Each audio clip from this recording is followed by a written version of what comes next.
At 55, I decided to embrace my grey hair, and here's how I went about it. Hi, my name's Yasmin, and the next few minutes I'm going to share why I decided to ditch the hair dyes and embrace the greys. So let's begin with a short clip with the consultation with my hairdresser, where I share my concerns about continually dyeing my hair. It's been since mid-January. I haven't coloured it. When I was diagnosed with cancer, I decided to have less chemicals in my body. So I didn't want to keep on dyeing exactly and then using sprays and powders to touch things up because I don't know what's in them, and so also, I've been detoxing from chemicals. So and that's also what having treatment, you wouldn't have time to constantly keep going to the salon anyway, would you, to get your roots done when you've got all that going on? So it could have been like your face isn't ready, or it's going to make you look old, don't do it yet. So all these unwanted things that people say. And so I'm also getting married in October. Oh, congratulations! You don't want to be grey on your wedding day. And I was like, yeah, actually I do. Because you've got a high percentage of grey. Very high. Yeah. Do you still want to keep any dark in your hair, or do you want to kind of go a lot lighter throughout? I'm going to leave that to you. I think you'll know the best thing to make it work. You'll see me mention that I wanted to stop the use of chemicals on my hair, mainly because I've had cancer twice and I wanted to eliminate as many toxins as possible. The other benefit of removing toxins that no one really talks about is that since your body isn't continually fighting to detox the chemicals, it's focused on keeping you full of vitality. It reverses aging and generally keeps you a lot healthier. So yes, I had to use hair dye to begin the process, but since I almost had 3 inches of regrowth, it wasn't being applied to the scalp. And the blend meant I could grow my grey hair out without a harsh line of demarcation as I had in the before video. So I'm about 90% grey, and so that was quite a lot to keep on top of, with root tints every 4 to 5 weeks, and I was using that touch-up spray to cover the greys from about 2 weeks on. And that's not ideal given the amount of chemicals that are in there and the upkeep. If you watch my videos, you'll know that I channel, and I wanted to see how my channeling changed as I removed the toxins. And I've already made a lot of lifestyle changes, and I'm noting the speed at which the information I obtain comes in. It's super fast, and it was already very fast, but there's also a level of softness which is coming through, which I believe has been part of this whole transformation actually. And my body isn't fighting. So when it's not fighting, that softness has a place to land. So going back to the grey blending process, my hairdresser works over 3 sessions. I finished treatment for cervical cancer about 2 months ago, and I've noticed my hair is much drier and brittle than it's ever been. So if you have a health condition, really consider how it affects your hair before you go through the hair transformation. There might be a hormonal imbalance, or the medication might affect how the dye reacts with your hair. So when I was doing my research, I saw a lot of women sitting in the hairdressers for 8 or 9 hours to have a full head of grey hair done in one session. But what no one really talks about, that it's not a one-time thing, it's a process. I've already noticed this, and this is nearly a month after I had it done. You can see the warm shades are revealing themselves. It's definitely not as smoky as it was in the after video, which I'll share in a moment. And this is because it's stripping back years of hair dye layered one on top of the other. So there's a lot of work to be done to lift it to where it needs to be. The grey blending is definitely an investment of energy, and I'm bearing with the process. And believe me, it's not been easy. I sat with the idea of going grey for about 10 years, and you think you know how you're going to feel when you've had it done, but when it happens, you start questioning all of your life choices.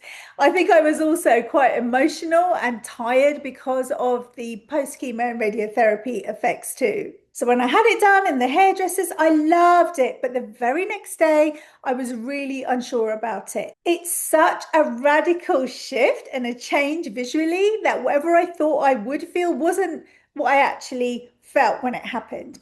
So at first I didn't feel as youthful as before. I had attributed darker hair to youth, and at least that's what my mind was telling me. And of course, that's not the truth, because over time it's growing on me, but I certainly had doubts as to whether I'd keep it.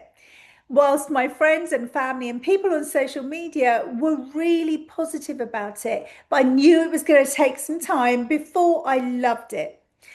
I'd had a lot cut off, as you can tell. And even though my hair grows well, it was still a bit of a disappointment that I had to lose so much of it.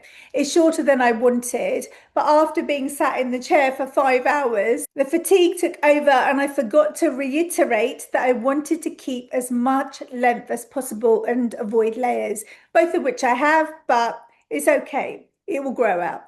Shorter hair always feels like it's more maintenance to me than my longer hair. I used to wake up with longer hair and shake it out in the morning and I'd be good to go. No need to brush or style. And this shorter cut requires much more care and more styling to keep it looking good. So where are we at today? I've noticed a little breakage around the hairline, and that's really down to my hair texture having changed since I had chemo.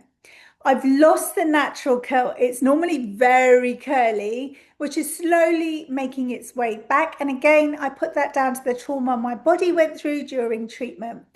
The shock to my body meant my hair was almost poker straight. And now when I blow dry, it doesn't hold the way that it used to. But having been in this situation before, I know it takes a few months to bounce back. My hair before chemo was malleable and strong, and I'm using products to nourish and hydrate it, but overall the condition is okay.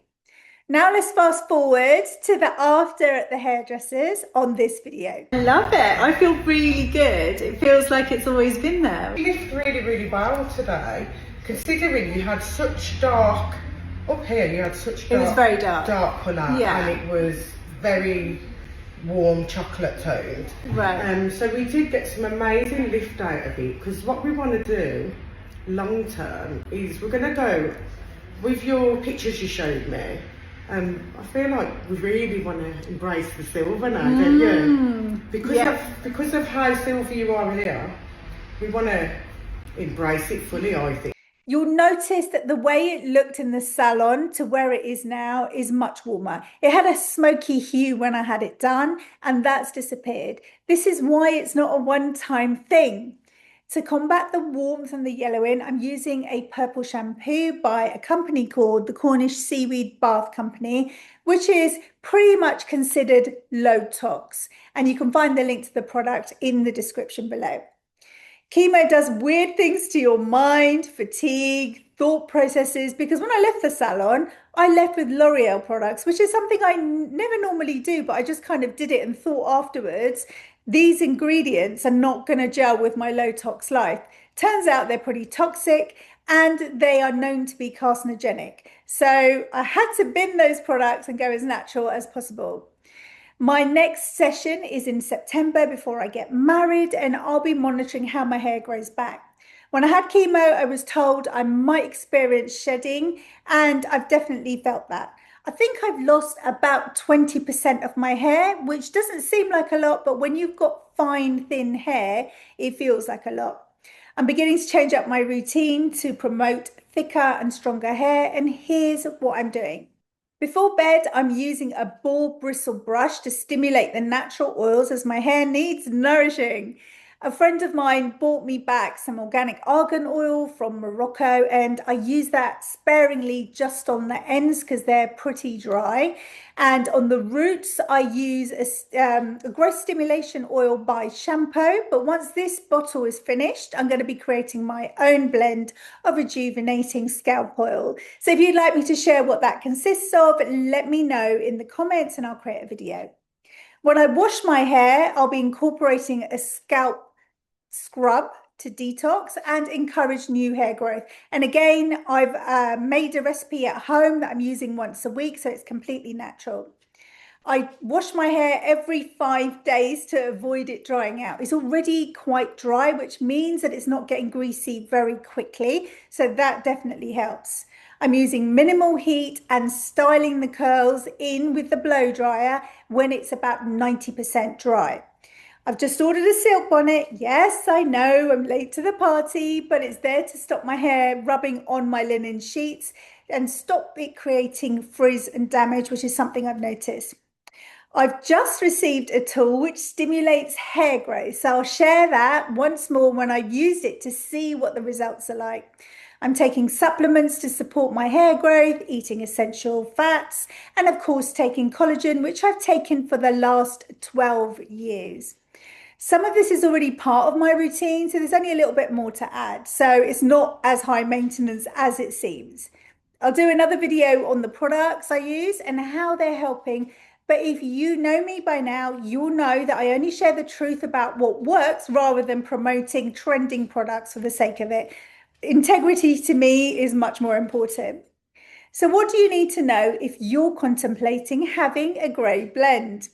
Choose a salon that understands what you actually want and how that can be incorporated into your lifestyle. They need to be open to discussing that with you. Decide if you want your hair to be lifted a few shades so that the grey hair, the line of demarcation is not that obvious. That is very different to having a grey blend that mimics your actual pattern of your grey growth. The two things are very different and vary hugely in the time it takes to do it, the products used, and also the price.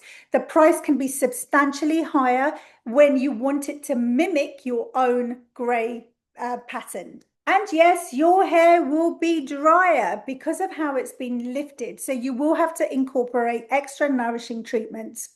Grey hair also tends to yellow, and using a purple shampoo to avoid the yellowing will help. And yellowing occurs from heat damage, UV exposure, and environmental pollutants. I've just come back from Mallorca, so it's lifted my hair to be more yellow than the smoky that I started with. Be open to the mental shift you're going to go through. You think you want something, and then when it happens, you might question why you did it or how it makes you feel. Be sure of the reasons of why you're doing it, and remember it's a process and you will have to go back for adjustments until the color has reached the desired result. So be patient with yourself during this time because you might be indecisive about what you're actually doing with your hair. So this phased approach is exactly what my hairdresser does, and the transformation is over 3 sessions over several months. So there's always a few months gap between the next session so the grey can grow out.